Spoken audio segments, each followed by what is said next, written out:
Appelée aussi la peste noire, le mildiou est sans aucun doute la maladie la plus terrible à la fois pour les jardiniers, les viticulteurs et les agriculteurs.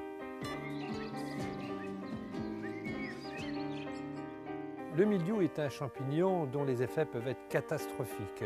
Pour éviter justement d'avoir cette maladie grave, concernant la vigne, il faut toujours avoir une vigne bien aérée. C'est-à-dire qu'en début de production, à partir du mois de juin-juillet, il faut surtout retirer les gourmands qui sont le long de la charpentière de façon à ce que ça soit bien aéré. Concernant les tomates, l'attaque est catastrophique puisque si on ne lutte pas contre le mildiou, la totalité des pieds de tomates peuvent disparaître et mourir en quelques jours. On constate une feuille de tomate qui est malade, il faut commencer déjà à la couper. Donc vous allez la couper avec un sécateur de façon à éviter que le mildiou se propage sur la totalité. Évitez toujours les feuilles qui traînent par terre puisque les feuilles avec l'humidité risquent aussi d'attraper le mildiou.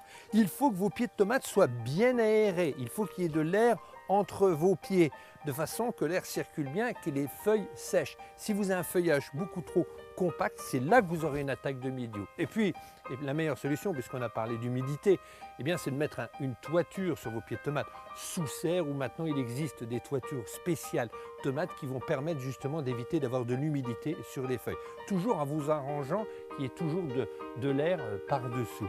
Et puis pour terminer, si vraiment vous avez une grosse attaque de mildiou, surtout, n'hésitez pas à pulvériser de la bouillie bordelaise sur le feuillage, avec modération bien entendu, pour éviter que ce mildiou contamine les autres pieds, qu'il s'agisse des pieds de tomate, des pommes de terre ou de la vigne.